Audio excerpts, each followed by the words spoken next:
नमस्कार। बिहार, ये नाम सुनते ही पता है क्या याद आता है? बड़े बड़े साम्राज्यों के बनने और बिखरने की कहानियां। ज्ञान का वो सेंटर जिसकी रोशनी ने पूरी दुनिया को रास्ता दिखाया। पर कभी सोचा है कि ये सारी कहानियां, ये बातें हम तक पहुंची कैसे? हजारों साल पुरानी घटनाओं के सबूत आखिर हैं कहाँ?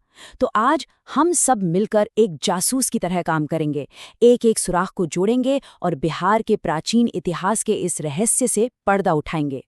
तो सवाल यही है, सबसे बड़ा सवाल, कि हम हजारों साल पुराने अतीत के बारे में जानते तो जानते कैसे हैं?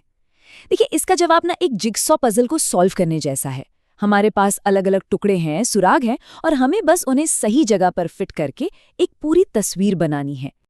तो हमारी इस खोज का रास्ता कैसा होगा?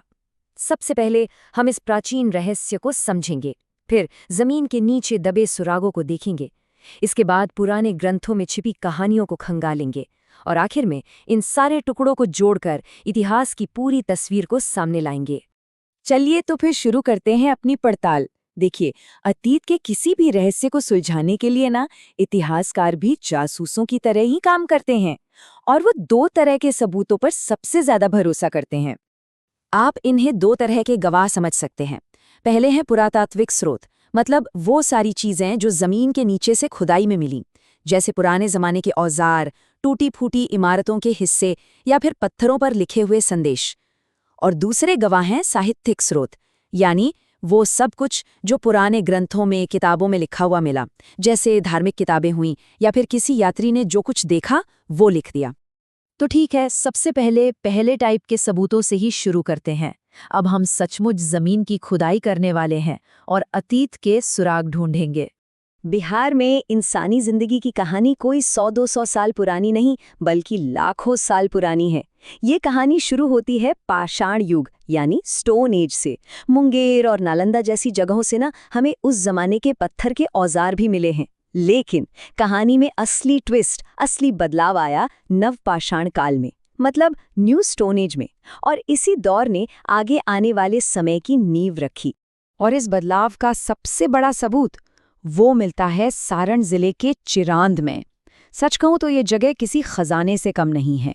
जरा सोच कर देखिए, उस जमाने में यहाँ के लोग जानवरों की हड्डियों से कितने बारीक और नुकीले औजार बना लेते थे। तीर की नोक, लिखने के लिए स्टाइलस, सब कुछ। और तो और यहाँ से हमें चावल, गेहूं, जौ के दाने मिले हैं। मतलब साफ है कि वो लोग खेती करना सीख चुके थे। ये एक बहुत ही डेवलप्ड सोसाइटी थी जो मछली पकड़ना भी जानती थी। कमाल है ना? लेकिन कहानी यहीं खत्म नहीं होती। अरे, पिक्चर तो अभी बाकी है। हाल ही में एक ऐसी खोज हुई है जिसने बिहार के इतिहास में एक बिल्कुल नया और बहुत ही दिलचस्प पन्ना जोड़ दिया है। और ये नया सुराग है मेगालिथ। अब ये शब्द सुनने में थोड़ा मुश्किल लग सकता है, पर इसका मतलब बहुत सीधा सा है। मेगा यानी बड़ा और लिथ यानी पत्थर। तो मेगालिथ का मतलब हुआ बड़े बड़े पत्थरों से बनी कोई पुरानी चीज, वो भी बिना किसी सीमेंट या गारे के। बिहार में जो मेगालिथ मिले हैं वो मेनली दो तरह के हैं। एक है माइनहिर, ये बस एक अकेला बड़ा सा पत्थर होता है जिसे जमीन में सीधा खड़ा कर दिया जाता है। और दूसरा है संगोरा, जिसे स्टोन सर्कल भी कहते हैं। इसमें, जैसा कि नाम से ही पता चल रहा है, पत्थरों को एक गोल घेले में लगाया जाता है। और पता है बड़ी खबर क्या है? कि अभी हाल ही में 2018 में डॉक्टर श्याम सुंदर तिवारी ने रोहतास की कैमूर पहाड़ियों पर बिहार का पहला मेगालिथिक साइट खोज निकाला है।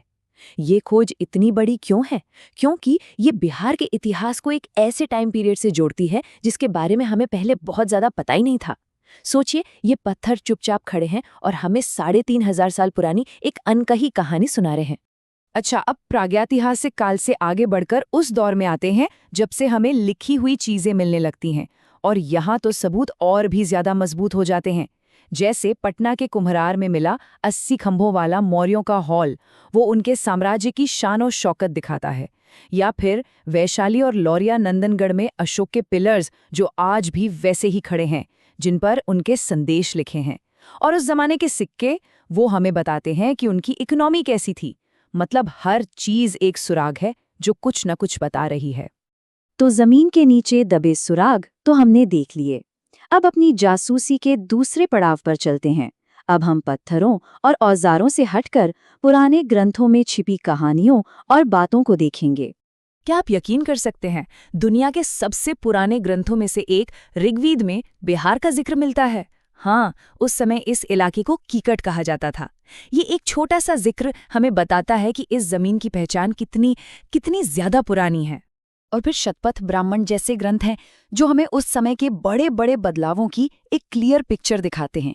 जैसे इसमें बताया गया है कि कैसे आर्य लोग पूर्व की तरफ बढ़ते हुए उत्तर बिहार तक पहुंचे और वहां विदेह जैसा एक बड़ा और मजबूत साम्राज्य बनाया।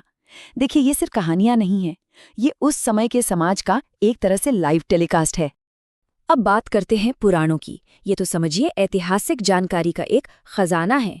इन ग्रंथों में हमें अलग अलग राजवंशों की पूरी लिस्ट, उनकी वंशावली, सब कुछ मिल जाता है।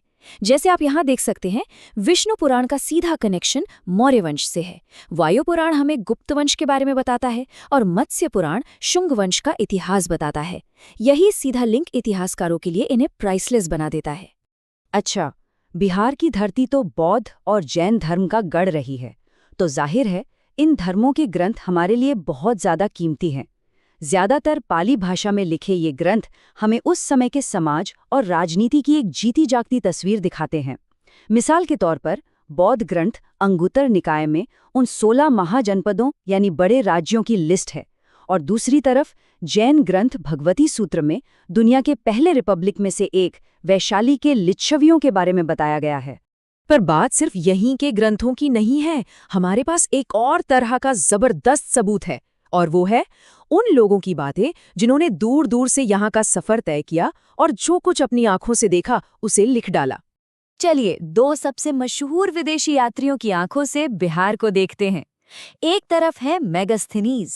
ये करीब 300 ईसा पूर्व में चंद्रगुप्त मौर्य के दरबार में ग्रीस से एम्बेसडर बनकर आए थे। उनकी किताब इंडिका पाटलिपुत्र के एडमिनिस्ट्रेशन और उसकी भव्यता के बारे में बताती है।